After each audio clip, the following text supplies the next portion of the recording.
Hello, everyone. Thanks for attending today's webinar, Reducing Cancer Risk, What Evolving Research Means for Our Conversations with Patients. I'm Alice Bender, Director of Nutrition Programs here at the American Institute for Cancer Research. So we'll start with a few technical items here. Just so you know, at the bottom of your screen, there are several application widgets. You can resize and move them around to fit your desktop space. You can also expand the slide area or make it full screen. Just click on the arrows in the top right corner. Please submit your questions through the Q&A widget at any time. And at the end of the webinar, we'll get to as many as we can. For the questions that we haven't answered, we'll address those later via email. Also, if you have technical issues, please let us know through the Q&A box. The Help widget at the bottom of your screen has answers to some common questions and technical issues as well. Also on your screen is a resource list where you can find some helpful materials, and you can download any of those resources. There will be an on-demand version available in about 1 day after this webinar, and we'll also send you an email to let you know when that's ready. At the end of the webinar, there is a box with a survey. We ask everyone to complete it. To get your CEU certificate, you must complete the survey. Then you can download the certificate. We'd like to recognize and thank our sponsor, the California Walnut Commission. It's their generosity that has made this webinar possible for all of us. Okay, our speakers for today are Dr. Nigel Brockton, AICR's Director of Research, and Karen Collins, Nutrition Advisor for AICR for over 30 years. These two have many years of rich intersection and involvement in AICR's work and mission. Dr. Brockton through his research in cancer prevention, and Karen in her role as our valued AICR Nutrition Advisor. You can check out their impressive bios on the bio widget. And now I'm going to turn this over to Dr. Brockton. Thank you, Alice, for the introduction. I'm just going to take you through a little bit of the outline of what we'll be presenting today. It's an introduction to the AICR WCRF third expert report that was published back in May. An overview of the process of how we updated that evidence and how we came up with the updated cancer prevention recommendations. Then Karen will actually take on the communicating the science of cancer prevention, framing those messages for patients and clients, addressing the common questions and misconceptions and how the evidence-based answers to those questions, and developing approaches to individual recommendations. So I'll get straight on with the background of why is this such an important issue? Why is cancer prevention so important?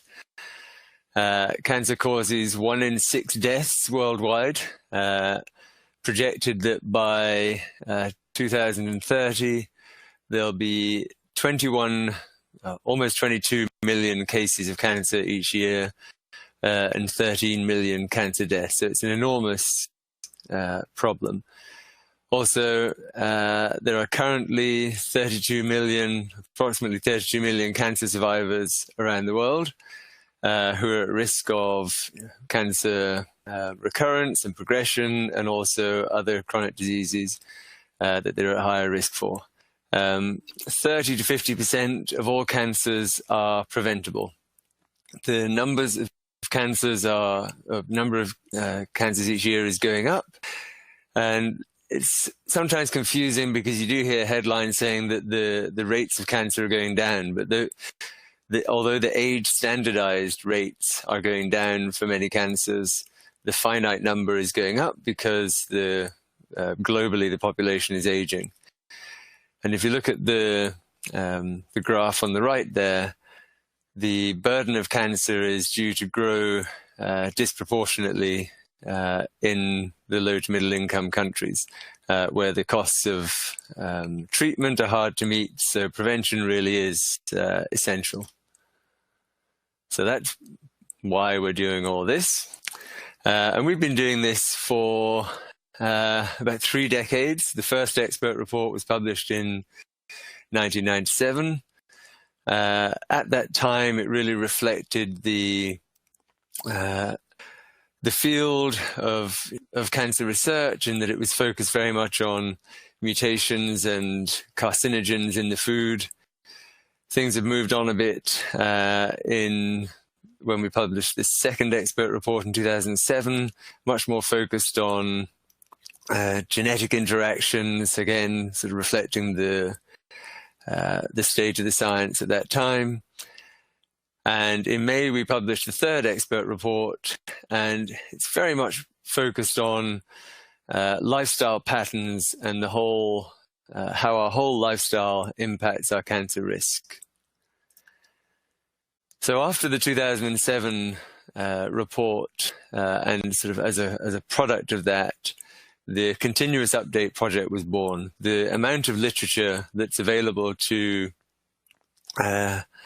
synthesize and analyze is growing exponentially. And waiting 10 years to update this huge body of research didn't seem like the best approach. So the Continuous Update Project was born to distinguish evidence from opinion. So everyone from researchers themselves through to health professionals and the layperson have a tendency to cherry pick the studies that do kind of fit their narrative. And our role is to sort through all of that and look at the totality of evidence and say, what is the evidence actually telling us, rather than what's our opinion? And the way this is done is through the Continuous Update Project.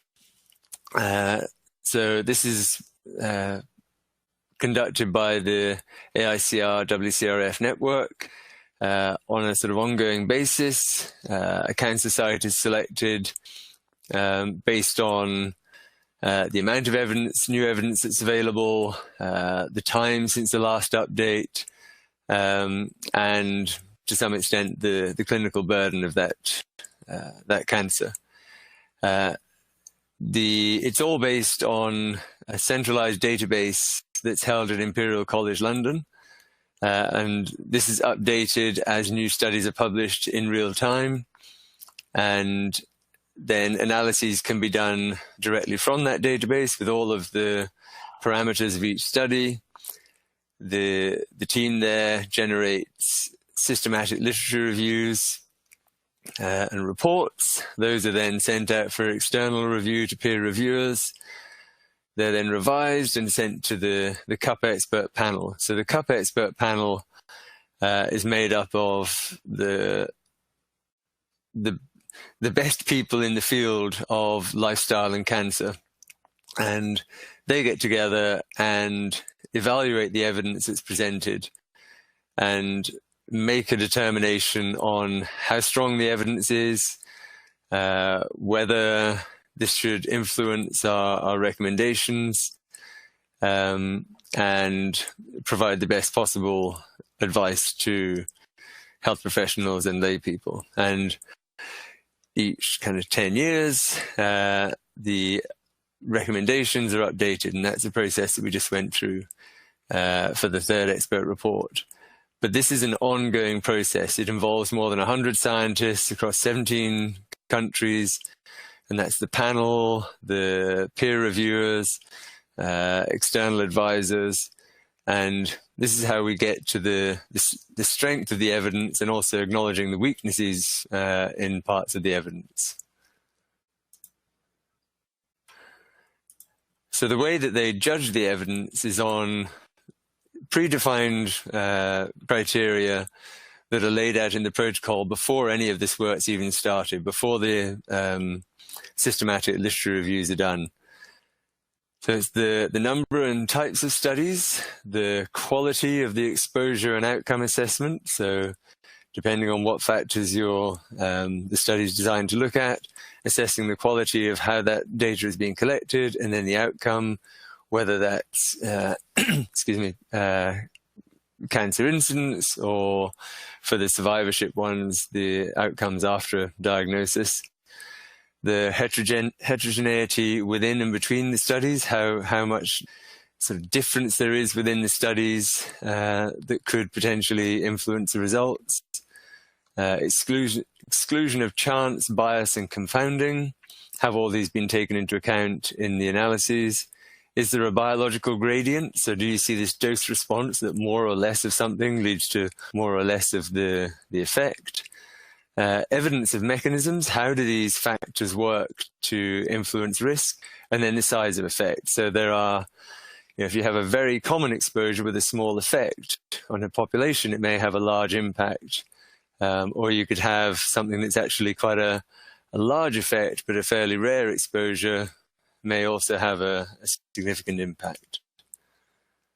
So the report that was published in May, unlike its predecessors, the first and second expert reports, there was far too much information to publish everything as one volume. So what we have is a 116-page summary, which is a very accessible document where you can get the highlights, if you like.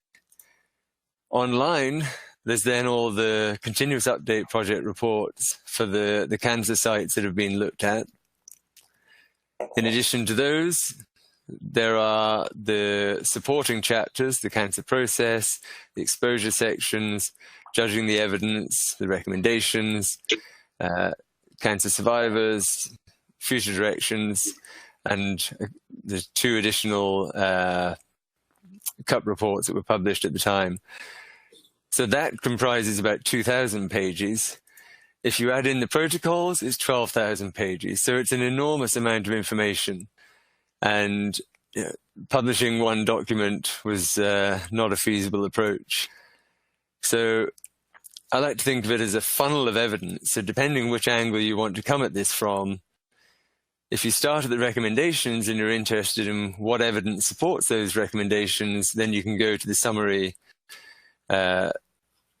document, the report. And if you need more detail than that, you can go to the individual CUP reports or the supporting chapters. And if you need more information than that, then you can go to the systematic literature reviews. So just to give you a bit of scale, the breast cancer continuous update project report is 120 pages. 120 pages. The systematic literature review that it's based on is 2,200 pages. So all of those exposures are summarized in the CUP report, but then the details are in the systematic literature reviews. So you can work up or back depending on the factors that you're interested in. It's too small to see, but this is actually a fold out in the back of the report. This is a summary of the conclusion. So this includes the factors for which there is limited suggestive data. The sort of green, dark green and red are the strong evidence. Cancer sites down the left, exposures along the top, grouped into fruit and veg, diet, body fatness, physical activity. So that leads us on to the 10 recommendations. The principles by which these have been created and intended are that they're designed to be used as a basis for action-informed policy to reduce cancer risk. They're not meant to be sort of cherry-picked as one over the other. They are intended as a pattern of behaviors, a package. They are culturally relevant throughout the world, so there's no setting in which these recommendations are not relevant or work in the opposite direction. And these all have an impact on other non-communicable diseases as well. And a key fact, although we want them to be taken as a package, Karen, our other speaker today, summarized it very well. She said, this is a call for action, not perfection. So any change you can make will be beneficial, but we do recommend that people try and meet as many of them as possible. And they are grouped into sort of activity and body weight, because there's only one recommendation for each of those, because they're fairly easy to define and instruct, if you like. So, try to be a healthy body weight, and BMI is the current most applicable measure for that in most circumstances. Be physically active. We have the 150 minutes or more per week. But when you say to someone, eat a healthy diet, that means many things to many people. So we've tried to pick out components of diet that really would define a healthier diet. And then there's some special recommendations on supplement use, breastfeeding, and cancer survivors. And we've presented this as a blueprint to beat cancer. These are in no particular order because we want people just to do what they can. They are the ones that we're going to be focusing a bit more on today are the dietary related ones in the middle, but they are all important. And the first of those is to be a healthy weight. Keep your weight within the healthy range and avoid weight gain in adult life. And this is really based on the fact that excess body weight is associated with 13 different cancers. You can see in this figure here the strong effects in colorectal and postmenopausal breast cancer. These are the sort of large blocks because there's very large populations have been used to determine these risks. Smaller populations have been used for the other cancers, but some stronger effects. I mean, particularly for endometrial cancer, there's a 50% increased risk, approximately 25% for 30% for liver and kidney. So it's a very strong risk factor. And when I'm giving the evidence for each of these recommendations today, the panel reviewed an enormous amount of evidence for each of the factors. So I'm just picking out sort of the summary of that evidence today. So over to Karen, although I think her webcam may be out. So shall I just carry on, Alice? I believe she's calling in. Uh-oh. Hello? Oh, there we go. Karen's here. Can you hear me? Yes. Okay. Sorry for some technical problems. These recommendations, can you hear me? Can someone just clarify that you're hearing me? We're hearing you. Can you hear me? Yes, Karen. Okay, good. The recommendations are set up at a population level, and the goals are to set a trajectory toward the lower end of the healthy adult range of BMI and to stay there throughout life, avoiding weight gain, whether you measure it by BMI or waist size. The recommendations, again, when we look at a population level, we see lowest cancer risk at the lower end of healthy BMI ranges. Risk is related to excess body fat, especially in places where it doesn't belong, such as in the visceral fat deep in the abdomen or deposited in the liver and skeletal muscle. So many adults with normal BMI have metabolic abnormalities that are seen in obesity that may increase cancer risk. And that's why it's helpful to also be considering waist size and weight gain. We do need to keep in mind, though, that the same BMI and waist can represent different levels of body fat in people who differ in ethnic background, age, or other factors.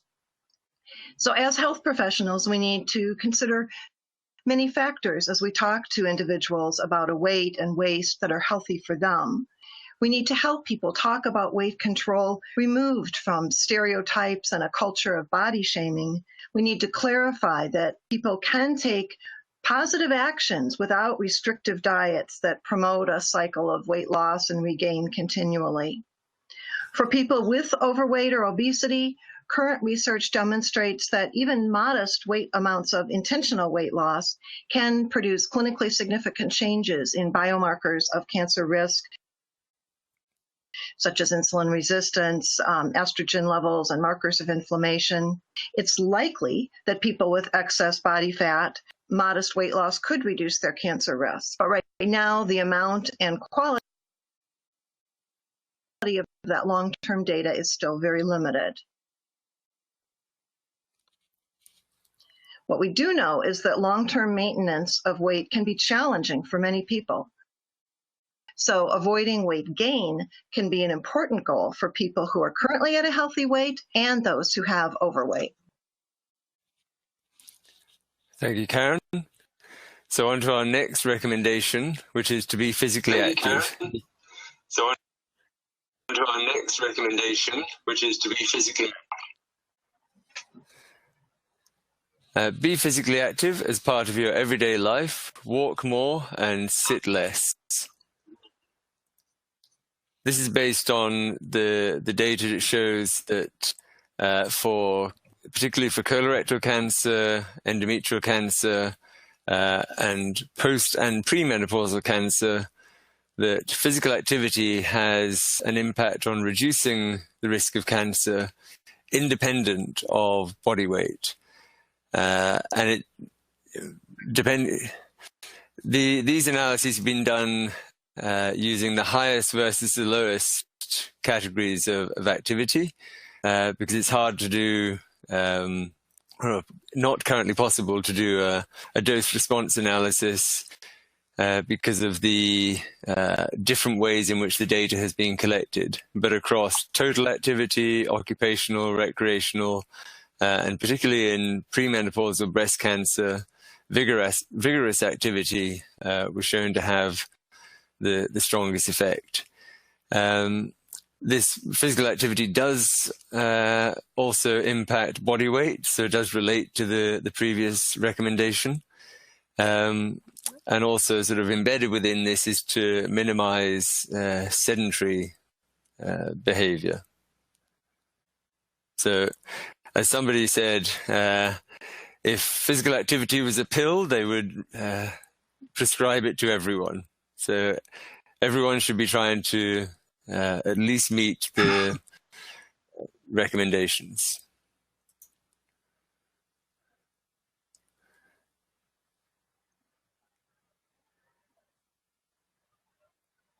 Karen, Indeed. are you there? So the goals are to get at least 150 minutes. Yes? Can you hear me? Yep. Yes, Karen. I was talking. There is a delay. Wave at me. Okay, good. I don't know what the problem is here. I apologize to everyone. We've got a delay, I guess. Goals are to get at least 150 minutes of moderate activity or 75 minutes of vigorous activity every week. As fitness improves, do try to increase the amount for greater protection.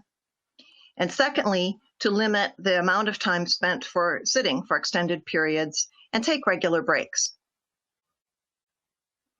The key messages are important as we convey this information that Dr. Brockton was just sharing.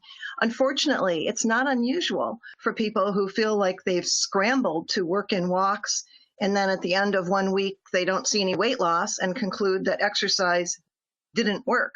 And exactly to the point that Dr. Brockton was making, it's vital that we help people to understand that physical activity can have direct physiological effects that reduce risk of cancer, as well as reducing risk indirectly through its help reaching and maintaining a healthy weight. Help people get started by encouraging them to set attainable goals and find ways to include or replace physical activity in what they're already doing, since most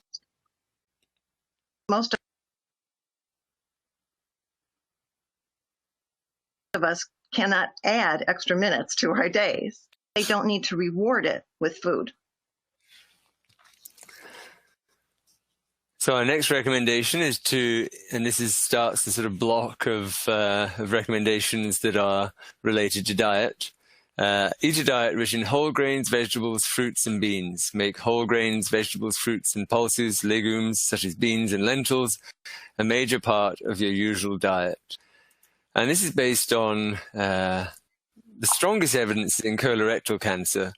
So this is the linear dose response for whole grain intake, 90 grams per day in colorectal cancer, which the red lines moved a little bit, but that summary down there where the relative risk is 0.83, so that's a 17% reduction in colorectal cancer risk per 90 grams of whole grains per day.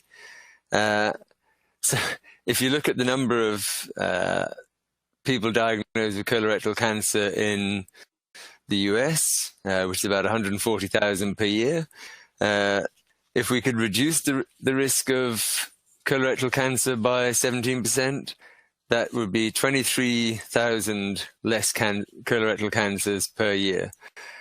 So these are significant impacts, or potentially significant impacts, on the burden of cancer in the US and around the world. But these numbers are just for the US. This next one is for fiber. This is 10 grams per day. It's a smaller effect than the 90 grams of whole grains, but still in the same direction, a 9% reduction in risk. And 10 grams of fiber is a couple of slices of whole grain bread. So if you can up your intake of fiber and reduce your risk, and also if you're eating good things like whole grain bread, then you might be eating less of the unhealthy items. And again, this is a 10% risk, or 9% risk is a potentially significant contribution to reducing the incidence of colorectal cancer. Karen, I'll let you take the goals.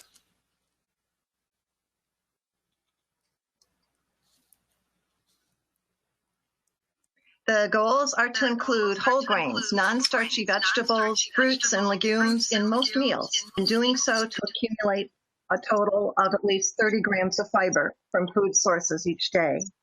You reduce cancer risk with 5 or more standard servings of non-starchy vegetables and fruit each day, where one serving here would equal about a half a cup of most raw or cooked vegetables or fruits, or one cup of raw leafy vegetables. Studies show potential anti-cancer activity from nutrients and thousands of phytochemicals that are found in these foods, acting in the process from before cancer cells even form and throughout the stages of cancer development. Now, human evidence is strongest for whole grains, as Dr. Brockton just shared, and though still limited, carotene specifically, for foods with vitamin C, and citrus fruit specifically, and foods with isoflavones and lower risk of particular cancers. Research about potential benefit of a wide range of other fruits and vegetables based on phytochemicals they contain. But there's a challenge as we communicate this information moving from the lab to the plate. These phytochemicals are broke down in the gut to smaller, more bioavailable compounds. So cell studies using the intact phytochemical, and even tests in animals who may digest and metabolize the phytochemicals differently than humans, can only show potential. Current evidence suggests we focus on a dietary pattern with a variety and abundance of plant foods.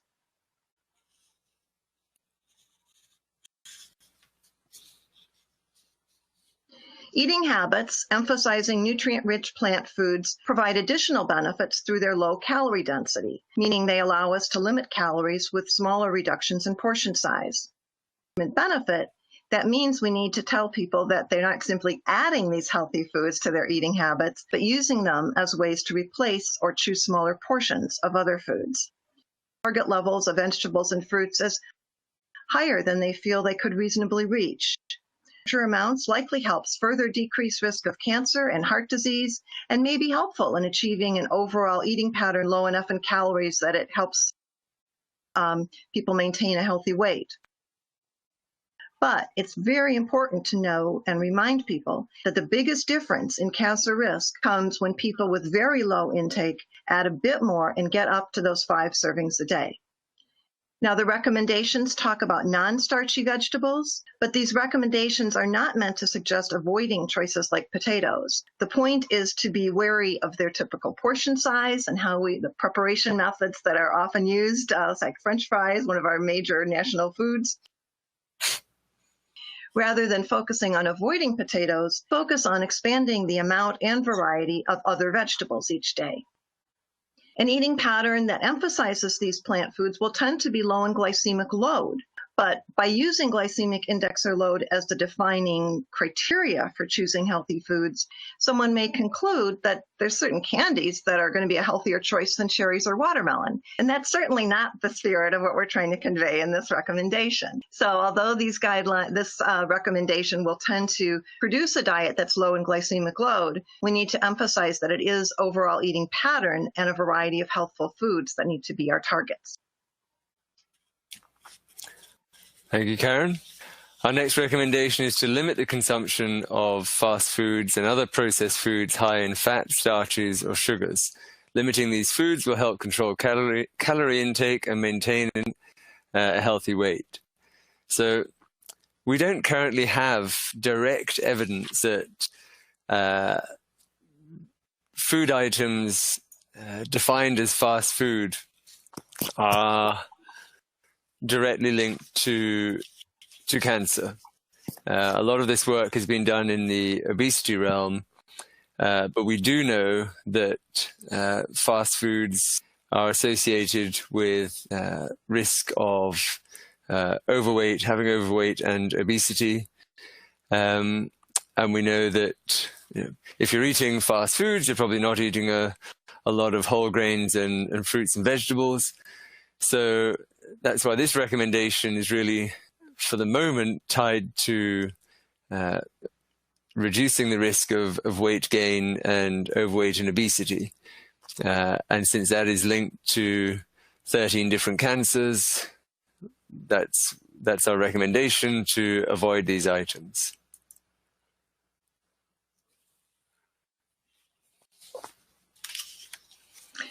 So the goals are to limit the frequency and portion of traditional fast foods and other processed foods high in fat, added sugars, and refined grains.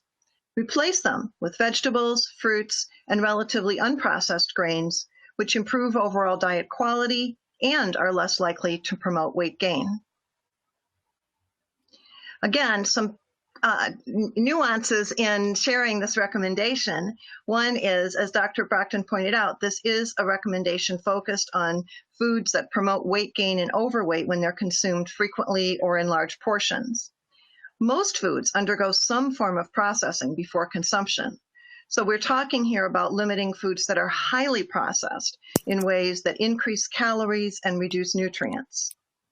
Technically, the whole grains that we just discussed linked with lower cancer risk are high in starch. So when we talk about starchy foods, we need to be clear. We're not talking about limiting whole grains and legumes.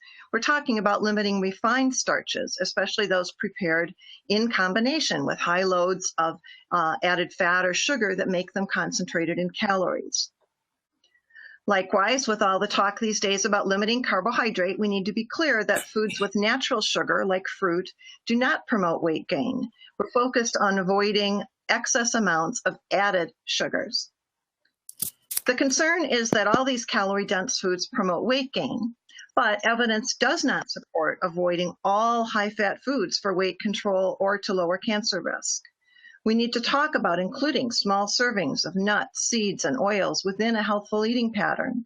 In fact, limited data shows nuts can work well in the context of a behavioral weight loss intervention and may be associated with lower cancer risk. Much more research is needed. But again, we're focusing on helping people focus on cutting down on those foods that are low nutrient and concentrated in calories because of that obesity linked to cancer risk.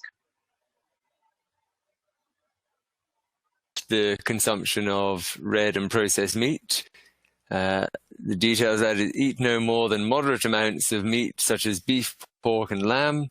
Eat little, if any, processed meat. And these data are very consistent, particularly for colorectal cancer. If you look at red and processed meat together per 100 grams per day, there's a 12% increased risk of colorectal cancer. These studies, if you look at the line that goes up from 1, these studies going back to 1998 up until 2014, all of the point estimates are to the right of that number, to the right of that line, indicating risk. We're not saying never eat red meat, because it is a valuable source of protein and nutrients, but we certainly suggest only eating moderate quantities. For processed meat, if this is a comparison between 100 grams on the left and of red and processed meat together, red meat alone, and then processed meat alone, it's 50 grams. So processed meat is a more potent carcinogen. So we recommend that you avoid processed meat entirely if you can. Just as a side note, there is some hysteria about dairy products. This is for colorectal cancer. If dairy was a harmful substance to ingest, then you would expect at some point in this intake distribution, the risk will go up. And this line starts at 1 and goes down with fairly tight confidence intervals. So at least in the amounts that are here, so this is grams per day. So this is down to a couple of pints a day of milk. There is, or of dairy products, there's no increased risk. Over to you, Karen. Well, that may mean about 3 portions a week. But for others, that could be 4 to 6 portions if they're sticking to the recommended sort of deck of card size portion. Or frequent use, even more frequent use of very small amounts in stir fries and other kinds of mixed dishes. Processed meat poses greater cancer risk than unprocessed red meat, and so it warrants more caution, keeping amounts to no more than occasional use, if at all. Red meat typically includes all mammalian meat, technically, but for most of our patient conversations, we're talking about beef, lamb, and pork, and people just need to be aware that it is all 3 of those. The dose response curve does not show 12 to 18 ounces per week as a threshold below which there's 0 risk, but the AICR expert panel has looked at the data carefully and concludes that 12 to 18 ounces a week is a safe level for people who want to consume it in their diets. Processed meat refers to meat that is smoked, cured, salted, or has added preservatives. Common examples would be bacon, sausage, hot dogs, salami, ham.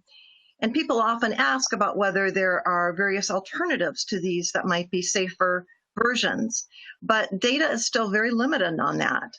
So, for example, turkey, bacon, or sausage, it may not be cured, but it's smoked, or may not be smoked, but it's cured.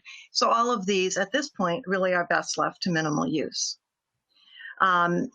Limited evidence links fish consumption with lower cancer risk, especially for liver and colorectal cancer, but this evidence is not currently deemed strong enough to support a specific recommendation. We need to now know a lot more about potential differences, about variations among what kinds of fish choices we're talking about. And as far as poultry or eggs and cancer risk, the data is too limited to have any conclusions at all. So we encourage people to see a change in meat consumption as a chance to reorient their plates in a shift that will make it easier for them to meet all the cancer protective recommendations. A smaller meat portion means more room on the plate for whole grains and veggies. Without the sausage and chili and soups, it makes a perfect spot for beans and lentils. Skipping the bacon or sausage gives a space for some avocado on a sandwich and fruit or tomato slices with breakfast. Our next recommendation is to limit the consumption of sugar-sweetened drinks. Drink mostly water and unsweetened drinks. And again, this one is based primarily on its impact on the risk of weight gain and overweight and obesity. We know that people who regularly drink sugar-sweetened drinks have a much higher risk of overweight and obesity. So that's really all there is to say about this one. It's part of that pattern of diet and lifestyle.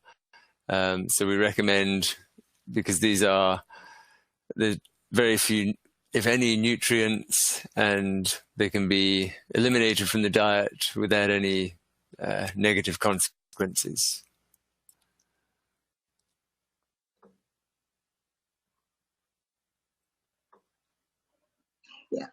Yeah, so this is another recommendation. Again, we're emphasizing this is about reducing cancer risk by avoiding weight gain and the tendency for overweight and obesity.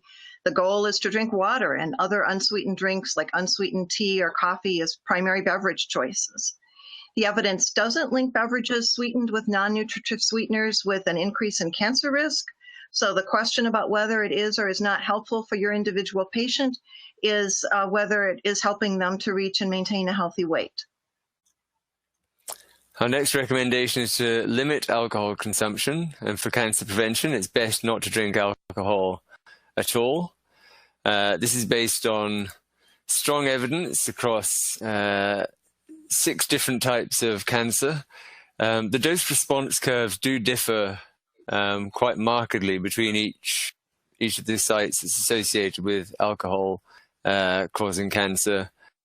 For instance, this is the linear and the non-linear dose response. So 10 grams, which is about 2/3 of a standard drink in North America, is associated with a 7% increase in risk.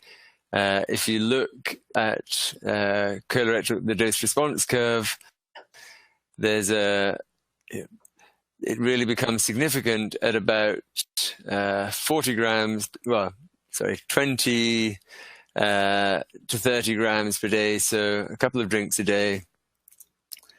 Comparing that with, this is showing you the actual risk table. So at 20 grams, it's borderline significant. At 30 grams, it's significant and a 15% increased risk. So if you look at esophageal cancer, the risk goes up really from 0 very quickly. Even at 1 drink a day, you're almost up at 50% increased risk. At 2 drinks a day, you're above 2-fold increase in risk. And this is showing the comparison between the shapes of those 2 curves for the 2 different cancers. And the data has really grown substantially, even in the last 10 years. I mean, we only had 8 studies to go on in 2010. We now have 16. The 8 studies comprised 5,000, bit over 5,000 cases. Now it's almost 16,000 cases. So as we've increased the density and quality of the data, we are even more certain of our conclusions. So for alcohol, it's best not to drink it for cancer prevention. And it really doesn't matter what you drink. This is showing for breast cancer the amount of alcohol, and then the different types of alcohol, so beer, wine, spirits. They're all to the right of that line. They all increase the risk. So the health halo certainly doesn't exist for cancer.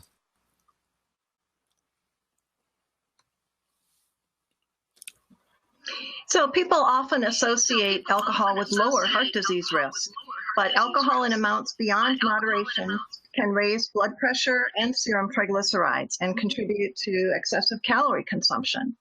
Moreover, some analyses suggest that an effect called abstainer bias could make moderate drinking look more cardioprotective than it really is.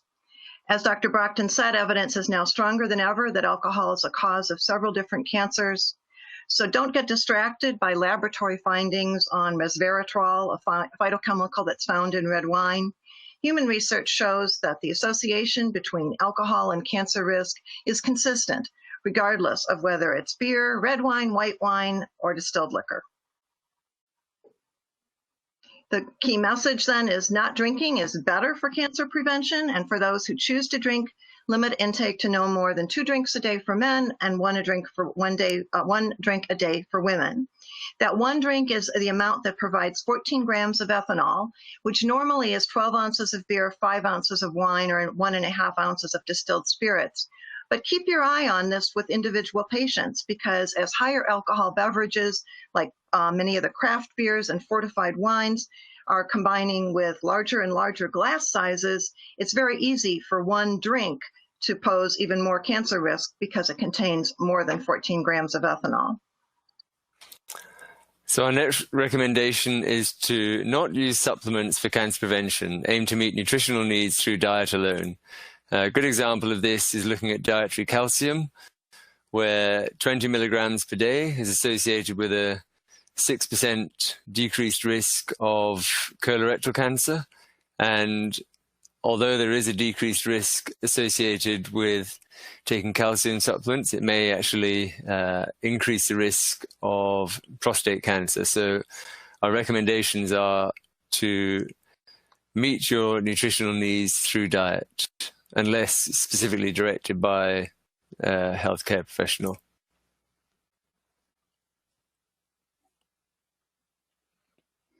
Dietary supplements may fill a specific nutrient gap for some people. However, human research doesn't support dietary supplements as an effective strategy to reduce cancer risk, and that's the message we need to share. Mounting evidence from dose response curves for nutrients indicates that too little and too much may both pose health risks. So we need to educate people that if some is good, more is better does not apply to reducing cancer risk.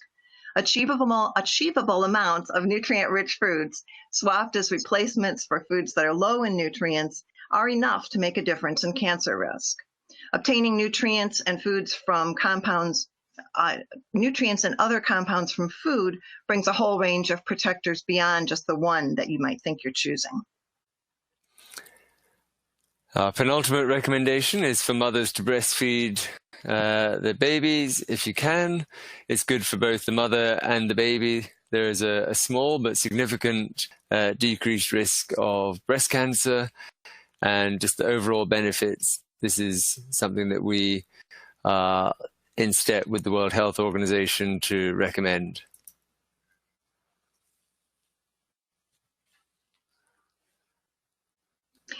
So the recommendation is for exclusive breastfeeding for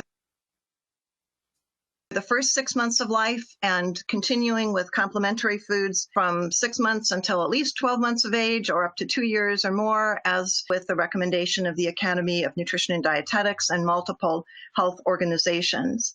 Breastfeeding lowers a mother's risk of both pre- and postmenopausal breast cancer, probably through effects on lifetime estrogen exposure, as well as effects on cells within the breast.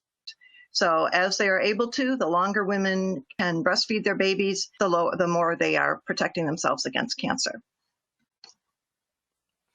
And our final recommendation is, after a cancer diagnosis, follow the recommendations if you can. Check with your health professional to determine what is right for you. And this is really the area where the research is growing at its fastest. And although we know that people who already have a healthy lifestyle have better outcomes after a diagnosis, the area with the greatest need for research is looking at, does changing people's lifestyle habits change their outcomes after a diagnosis? And that's the area where the research is really the hottest topic at the moment.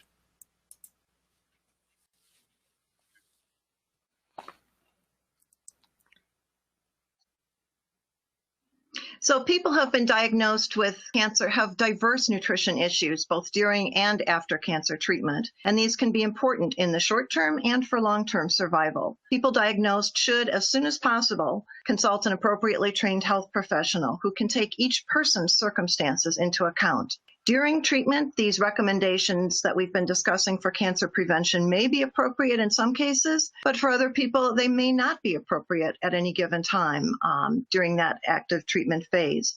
Although research on the effects of diet, nutrition, and physical activity is growing, right now the AICRW-CRF report has a section specifically on breast cancer, and this is currently the best evidence available. More people are surviving cancer than ever before. So even if you don't work in an oncology setting, chances are you are working with cancer survivors. With improved survival rates, people are living long enough to develop new primary cancers or other non-communicable diseases, NCDs. So following the cancer prevention recommendations may improve survival and reduce the risk of cancer and other diseases. This then is the set of recommendations that together address the major modifiable risk factors for cancer after smoking. The message from this new landmark report is to use these recommendations as a blueprint for creating a lifestyle that, including avoidance of tobacco and excess sun, can prevent about 40% of cancers. And the greatest effectiveness of these recommendations comes from applying them as an overall package. Now, before we turn to discussing how we can best communicate these recommendations and take your questions, let's stop in and check with all of you. Do you feel that you have a good sense of the AICR recommendations at this point? Please click either yes or no and click submit, and let's take a look.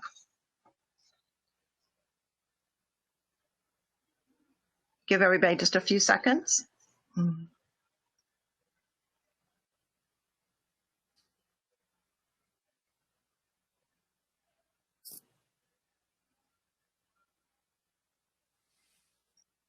We will have a question and answer session at the end of this, and in our follow-up email, we'll be letting you know about a whole range of resources we have that will be able to hopefully be of help to you as you communicate these messages with your patients. Wow. Wow, fabulous. Great to see that so many of you feel comfortable discussing these recommendations. That's wonderful. So now let's quickly move into just a few points about translating these recommendations, and we'll get to your questions. One of the things I wanted to mention is that we are engaging in these conversations with people who come in with a background of issues that will influence how they hear what we're saying. We need to make sure people understand that avoiding tobacco is absolutely part of this, but today fewer than 16 in 100 U.S. adults are smokers, and it's very important that we get the message out that cancer prevention is a lot more than avoiding tobacco. The term prevention can be an attractive, positive term, but people with a history of cancer themselves or in someone close to them sometimes internalize this as being about blame, and that's certainly not the intent. Our cancer risk depends on a combination of our genes, lifestyle, and environment. Some things we can control and some we can't. There are no guarantees, but for the vast majority of us, our cancer risk is something that we can increase or decrease. So when we talk about cancer prevention, we're talking about areas we can control at all stages of life that lower our risk. Finally, you may hear people say that the relative risk associated with any single factor in the recommendations is so small, lifestyle isn't going to make any difference. However, while each single step makes a small difference, the way we reach a cancer protective lifestyle is as these daily choices add up one by one. And as Dr. Brockton pointed out, even a small change, considering the large number of cancer cases every year, is a very important and significant one. As you talk about this, the matrix that Dr. Brockton showed earlier is one that you might want to access. This, if you have Wi-Fi access, is interactive, so you can click on a balloon and information will pop up to make it a little more interactive and interesting. Here is the access for the report, where you can get all of this data. And when you go to the website, you can get findings by cancer type or by lifestyle. And if you get questions about things that aren't in the recommendations, by going to this database with the report, you can click on SLR, that Systematic Literature Review, and you'll see all these dose response curves and from many things that didn't make it into the recommendations. I encourage you to follow the blog, where when there's things that make the headlines, like the whole big shebang about whether coffee was actually a cancer risk, we had Dr. Edward Giovannucci give a commentary on the blog that helped people with the sound bites to handle things like that. And when we talk about assessing your patient's lifestyle habits, knowing where the starting point is really important. So I'd encourage you to use Cancer Health Check with them. It's a way they can answer 11 questions and come up with some personalized feedback on how they can better meet the recommendations and where they might start. The New American Plate is one of AICR's approaches to talking about healthy eating. And I'd encourage you to look into the New American Plate Challenge, either that you can work through with patients or in programs, or refer patients to go if they aren't going to be able to get enough follow-up with you, where goals are set one by one in achievable sort of SMART goal format, and helping people to move forward into healthy eating habits. The Cancer Prevention Checklist is another way to help people set goals, and that is another interactive tool. And on the website, you use that as a resource where it's a chance to address things that your patients or your colleagues are finding confusing messages. For example, confusing information about whether soy is actually safe for breast cancer survivors. The data is here showing that despite some confusing stories, AICR is the authoritative source that can show that it is safe for survivors and give you the research and bottom line on why 1 to 2 servings a day is safe and in fact may even reduce risk. So to summarize, it's important when you talk to people about reducing cancer risk that the value is emphasized about basing choices on recommendations and reports from trusted sources like AICR, not on single studies and things they see on the internet and hearsay. We need people in a world surrounded by information to understand that all information is not equal. So the third expert report is the most authoritative, comprehensive analysis of the current evidence and research on diet, nutrition, physical activity, and cancer. It provides an evidence-based package of cancer prevention recommendations and is a blueprint to reduce your risk. Again, it's follow as many as you can. Change will make a difference. And this is the gold standard by which researchers and healthcare professionals can trust this information.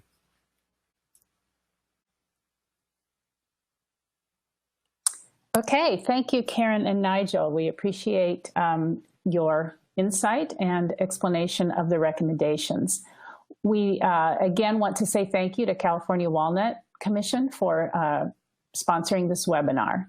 We have a lot of questions. We will get through a few of them, and the rest of them we will answer through email or put them on the website where we have the recorded webinar.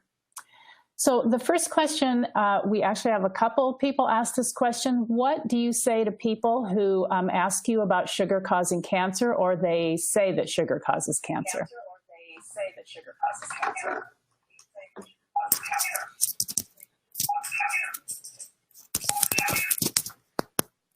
Who would you like to address that? So, although I'll address it. There's no good evidence that sugar itself, in humans consuming it, increases the risk of cancer, but we do know that it increases the risk. Diets high in sugar do make people more prone to weight gain and having overweight and obesity. And sort of it also changes the way we eat. And it's a great quote by Lewis Cantley, who's one of the sort of insulin gurus, said, "Can't eat another bite?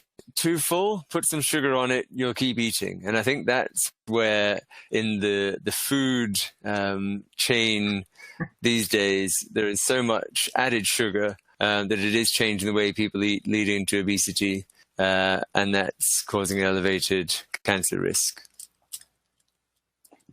Thank you, Nigel. Here's another question for you. I think that you can best answer this. Is there any data or information available on the cancer risk associated specifically with leaner cuts of red meats? Frankly, we don't have the data because the way information is collected on diet and meat intake, we don't have good data on lean cuts of meat. So from a calorie control point of view, it makes sense to have leaner cuts of meat, but also just moderate amounts. But we don't have good data to say that they are any more or less prone to causing cancer. Why are non-starchy vegetables recommended? One thing to consider may be, though, that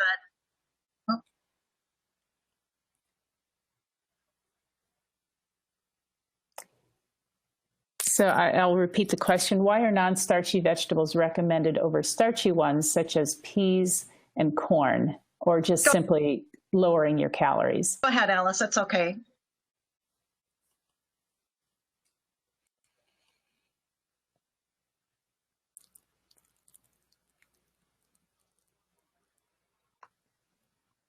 I think part of it's based on what the way the data is collected in dietary assessment tools. So if what they've asked people is about non-starchy vegetables, then that's where we see the association. And starchy vegetables, as I mentioned about potatoes, I think would probably apply to other starchy vegetables also.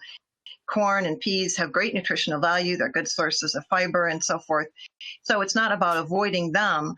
The problem is when you look at intake in the United States, we're lacking the non-starchy vegetables.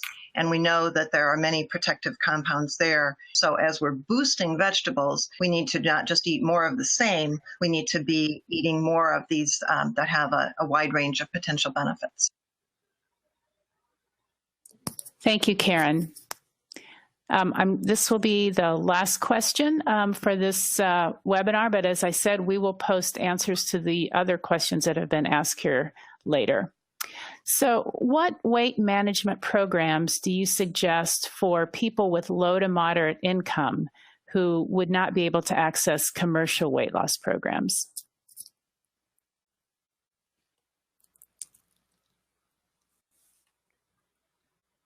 Would you like to take that, Karen? Well, I'd love to see them if they have internet access, even at their even if they have to go to the local library, if they don't have internet access at home. The New American Plate Challenge is a great option because it talks about reducing high foods and drinks concentrated in calories as part of a whole lifestyle, where it's also adding in healthful foods, gradually getting a more physically active life. It is both looking at foods as proportion of the diet as well as portion. So for something that's low cost, I think that would be one of my first choices. Great. Thank you, Karen. Thank you so much, everyone, for attending the webinar. We will have a recorded version available for you. And as I said, there are many questions keep coming in, so we will answer those and have those available for you. Just remember to take the quiz after the survey at the end so that you can get your CEU certificate. Thank you very much.